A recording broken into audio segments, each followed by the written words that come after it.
नमस्कार, मैं हूं तनुजा। आप देख रहे हैं सुरागीलाल न्यूज चैनल का उत्तराखंड बुलेटिन। आइए नजर डालते हैं आज की फटाफट खबरों पर। हल्द्वानी में तलवारबाजी का आगाज, व्यवस्था पर उठे सवाल। अवैध खनन पर बोले दर्जा राज्य मंत्री शंकर कोरंगा। रेट्रो साइलेंसर से पटाखे का शोर व चिंगारी उगल रही। स्पोर्ट्स बाइक हुई सीज, चालक पर दानिया पुलिस की कार्रवाई। गड्ढों में तब्दील एनएच दुर्घटनाओं को दे रहा दावत। रुद्रपुर में विधायक ने किया प्याऊ का उद्घाटन। इंदिरा चौक, डीडी चौक चौड़ीकरण और सौंदर्यीकरण कार्य का शुभारंभ। आइए अब देखिए खबरें विस्तार से। हल्द्वानी के गौलापार स्थित अंतर्राष्ट्रीय स्टेडियम में 20वीं कैडेट राष्ट्रीय तलवारबाजी प्रतियोगिता का आगाज हो चुका है। 28 राज्यों से पहुंचे अंडर 17 खिलाड़ी 12 सितंबर तक दमखल दिखाएंगे, लेकिन शुरुआत के साथ ही व्यवस्थाओं पर सवाल खड़े हो गए हैं। फेंसिंग प्रतियोगिता में उत्तराखंड समेत देश भर से खिलाड़ी हिस्सा ले रहे हैं, लेकिन स्टेडियम के इंडोर हॉल का एसी खराब होने से खिलाड़ियों और स्टाफ को भारी दिक्कतों का सामना करना पड़ रहा है।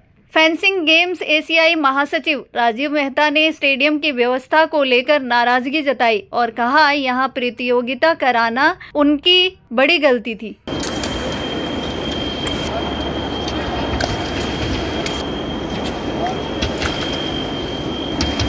नेशनल फेंसिंग एसोसिएशन के तत्वाधान में नेशनल फेंसिंग चैंपियनशिप आयोजित हो रही है। देश के कोने कोने से हमारे खिलाड़ी आए हुए हैं, चाहे आंध्रा है, चाहे असम है, चाहे यूपी है, चाहे राजस्थान है, सभी का प्रतिनिधित्व हो रहा है। और एक अच्छा मंच हमारे राज्य के खिलाड़ियों को मिल रहा है कि वो अपने राष्ट्रीय स्तर पे पहचान स्थापित कर सकें। हमारा जो अंतर्राष्ट्रीय इंदिरा गांधी स्टेडियम है, इसकी भी क्षमताओं का पूर्ण सदुपयोग हो रहा है। हमारे खेल के सभी अधिकारी यहाँ पे लगे हुए हैं। सभी जो है प्रशासनिक सुविधाएं, प्रशासनिक सहायता जो भी मांगी जा रही है उसके लिए हम लोग तत्पर हैं। बड़ा एक अच्छा अवसर आगे आने वाला है कि 19 से 22 में हम जो है एशियन फेंसिंग चैंपियनशिप यहीं पे आयोजित करेंगे। इस तरीके से हम अंतर्राष्ट्रीय स्तर पर अपने इस स्टेडियम, अपने राज्य उत्तराखंड को लेकर के जाएंगे। मैं अपने खिलाड़ियों से ये आह्वान कर रहा हूँ, अपने सभी जो स्कूल ऑर्गेनाइजेशंस हैं उनसे कह रहा हूँ कि एक अच्छा अवसर है कि फेंसिंग एरिया में हम अच्छा काम कर सकें। हमारे जो नेशनल लेवल के महासचिव हैं वो राजीव मेहता जी अपने राज्य से ही आते हैं, उनका भी हम जो है लोग सहयोग प्राप्त करें। नहीं, हमारा टूर्नामेंट अच्छे तरीके से स्टार्ट हुआ है, बट हमारा वीक पॉइंट यहाँ पे ये है कि जब नेशनल के खिलाड़ी और ऑफिशियल आए हुए हैं और एयर कंडीशन काम नहीं कर रहा है कल से, तो this is the drawback of the Uttarakhand. और मैं कल से जितने अधिकारी हैं उनको फ़ोन कर रहा हूँ, कोई अधिकारी ना तो फ़ोन उठा रहा है, ना उनका रिंग बैक आ रहा है। सुबह मैंने सेक्रेटरी स्पोर्ट्स को फ़ोन किया, उनका अभी तक रिंग बैक नहीं आया। तो हमें लगता है कि हमने यहाँ टूर्नामेंट कराया है, हमने कोई गलती करी है, क्या कराया हमें समझ नहीं आ रहा। तो किन राज्यों से खिलाड़ी भाग रहे हैं? यहाँ 28 स्टेटों के खिलाड़ी आए हैं। सर, ये प्रतियोगिता कब तक चलेगी? ये 12 तारीख तक चलेगी। उसके बाद इंटरनेशनल भी करने जा रहे हैं, जो 18 तारीख से 19 से स्टार्ट होगी 22। मैं होशांग यादव, छत्तीसगढ़ से। किस तरह की दिक्कतें हो रही है? अभी यहाँ का पर्यावरण बहुत गर्म है, इधर एसी की सुविधाएं नहीं है, इसलिए परेशानी हो सकती है खेलने में। बस यही है। आपने किससे बात करी? मैं अपनी बात करी सर को पार्टी।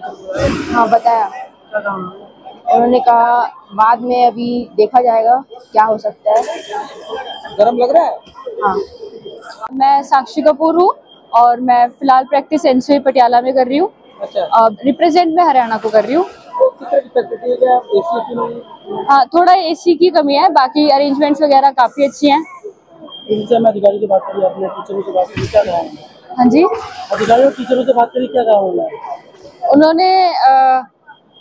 अभी तो फिलहाल ऑन कर रहे थे, है ना, और मे भी अभी आगे करें। उत्तराखंड में अवैध खनन के आरोपों के बीच दर्जा राज्य मंत्री शंकर सिंह कोरंगा ने बड़ा बयान दिया है। उन्होंने कहा कि प्रदेश में कहीं भी अवैध खनन नहीं हो रहा है। शंकर सिंह कोरंगा ने कहा कि मुख्यमंत्री पुष्कर सिंह धामी के नेतृत्व में खनन नीति पूरी तरह पारदर्शी है। इसी का नतीजा है कि इस वित्तीय वर्ष में राज्य को खनन से रिकॉर्ड 1100 करोड़ रुपए का राजस्व मिला है। उन्होंने दावा किया कि पारदर्शी खनन नीति से हजारों युवाओं को रोजगार भी मिला है। आज पूरे प्रदेश के अंदर जो बहुत ज्वलंत जो एक मुद्दा है, जो लोग कहते हैं कि लगातार अवैध खनन हो रहा है, तो मुझे नहीं लगता कि इस प्रकार की जो चीज़ें दूसरे दल वाले या अन्य लोग या किसी भी जनमानस के अंदर ये बातें निकल के आती हैं।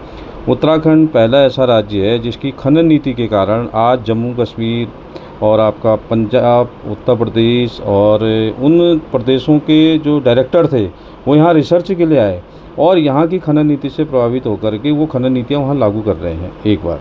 दूसरी बात, अभी जब हम इससे पहले कहते थे कांग्रेस का जो शासन था, जो हमको जो राजस्व मिलता था उसका औसतन 250 करोड़ के आसपास राजस्व मिलता था।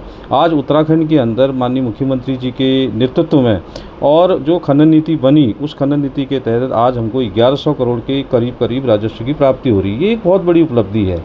और दूसरी बात, अवैध खनन पर पूरी तरह से रोक लगी हुई है। आप देखिए बाजपुर में, कोसी में या अन्य जगहों में भी हम लोग पहले अखबारों में बहुत आता था, आज कहीं नहीं दिखेगा आपको। मैं गारंटी के साथ कहता हूँ, कहीं भी किसी प्रकार का कोई भी अवैध खनन पूरे प्रदेश के अंदर नहीं हो रहा है, क्योंकि हमने बहुत सारे पट्टे दिए हैं। उन पट्टों में जो हमारी ज़रूरत की चीज़ें हैं, अब क्या है, पहले मकान बनाने के लिए जो हमारे क्रेशर हैं, यहाँ से हमको जो मटेरियल जाता था, ये नदियों से जो माल आता था, पहले कितना रेट होता था, 150 रुपये, 200 रुपये, 250 रुपये, 180 रुपये कुंटल के रेट के हिसाब से मकान बनाने के लिए लोग रेता बजरी घरों में ले जाते थे। आज आपको 70 रुपये, आप क्रेशरों के रेट पता कर लीजिए, या किसी भी स्टॉक से आप अगर नदी से भी मटेरियल लेके आते हैं, वो किसके लिए फ़ायदेमंद है? जनता के लिए फ़ायदेमंद है ना। एक सामान्य व्यक्ति अपना मकान बनाता है, उसको अगर हम 70 रुपये, 60 रुपये कुंटल के हिसाब से रेता बजरी और ये देते हैं, तो किसकी सरलीकरण की नीति है? माननीय मुख्यमंत्री जी की सरलीकरण की नीति है। ये ऐसा है, ये मैं तो तथ्यों के आधार पर बात कर रहा हूँ, वो हमारे सीनियर नेता, उनके बारे में मैं कोई टिप्पणी नहीं करूँगा, लेकिन मैं जो तथ्य बता रहा हूँ आपको, क्यों आखिर आपको मैं बताता हूँ कि सारे लोग जो ये अवैध खनन की बात करते हैं, बाजपुर में आप दिखा दीजिए कहीं अवैध खनन हो रहा है, हरिद्वार में भी अवैध खनन की बात करते हैं, जैसे अन्य जगह भी अवैध खनन की बात करते हैं, कहीं भी किसी प्रकार का कोई अवैध खनन नहीं हो रहा है, क्योंकि पूरी तरह से सरकार ने उस पर अंकुश लगा दिया पूरी तरीके से।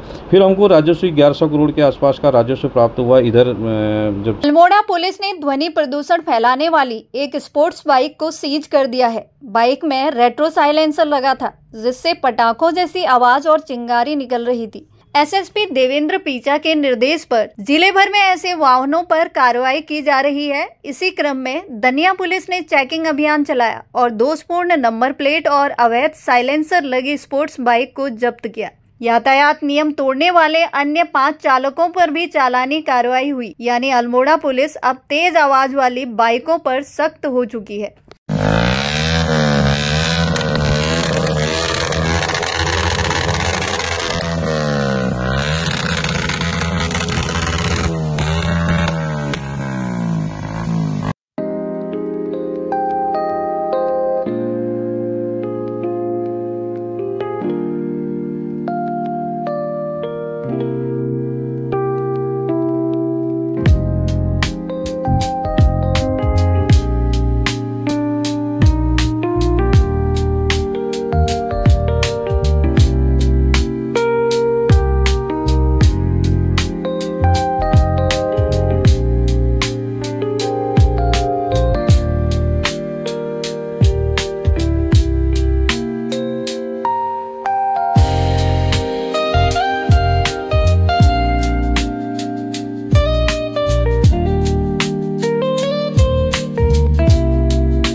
चाहे तो एक साथ होनी चाहिए, सब लोग एक साथ बैठना ही नहीं चाहते। पापा, try this. लो, सब लपक लिए।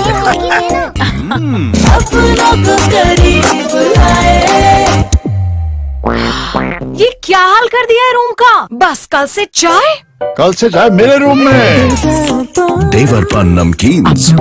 लोहाघाट के पंचेश्वर टैक्सी स्टैंड के पास राष्ट्रीय राजमार्ग का लगभग 50 मीटर हिस्सा पूरी तरह गड्ढों में तब्दील हो गया है। बरसात से सड़क तालाब जैसी बन चुकी है, जिससे दुर्घटनाओं का खतरा लगातार बना हुआ है। स्थानीय लोगों और वाहन चालकों का कहना है कि लंबे समय से सड़क की हालत बदतर है, लेकिन एनएच विभाग कोई संज्ञान नहीं ले रहा है। गड्ढों की वजह से अब तक कई बाइक सवार चोटिल हो चुके हैं। वहीं बड़े वाहनों को भी भारी नुकसान उठाना पड़ रहा है। सोमवार को भी एक दुपहिया वाहन चालक यहां दुर्घटनाग्रस्त हो गया।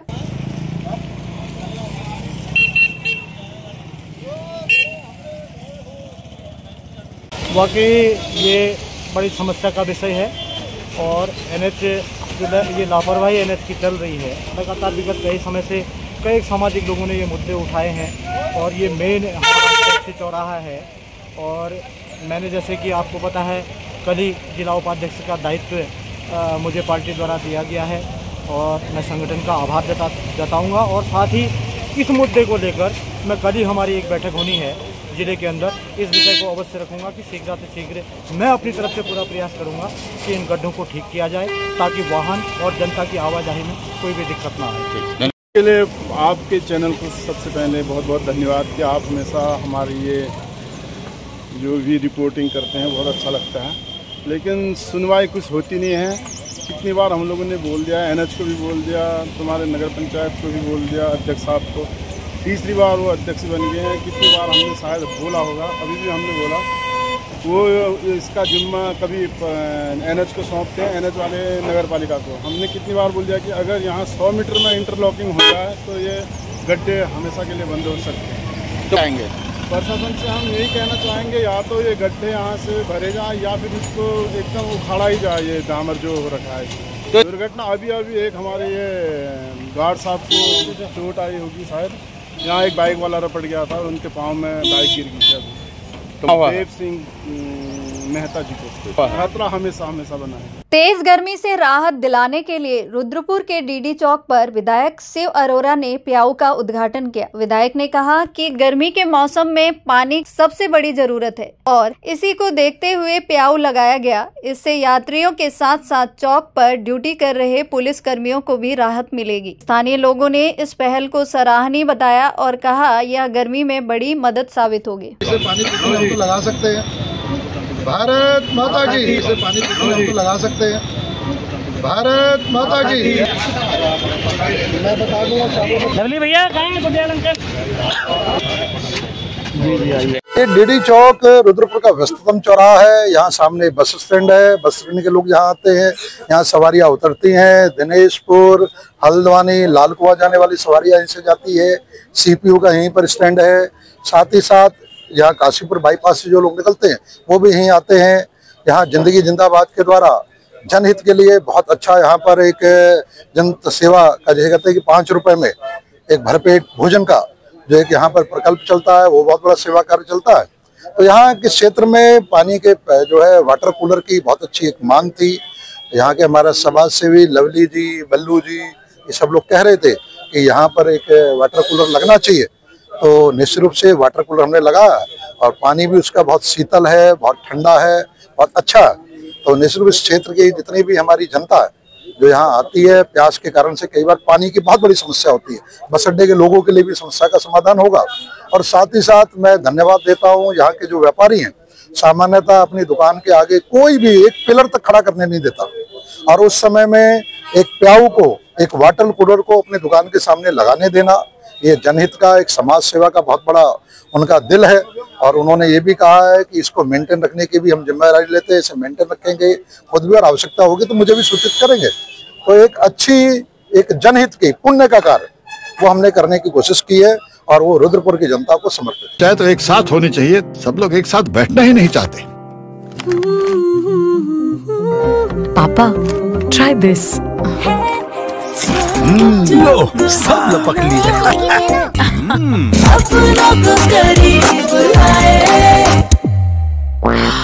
ये क्या हाल कर दिया है रूम का? बस कल से चाय मेरे रूम में।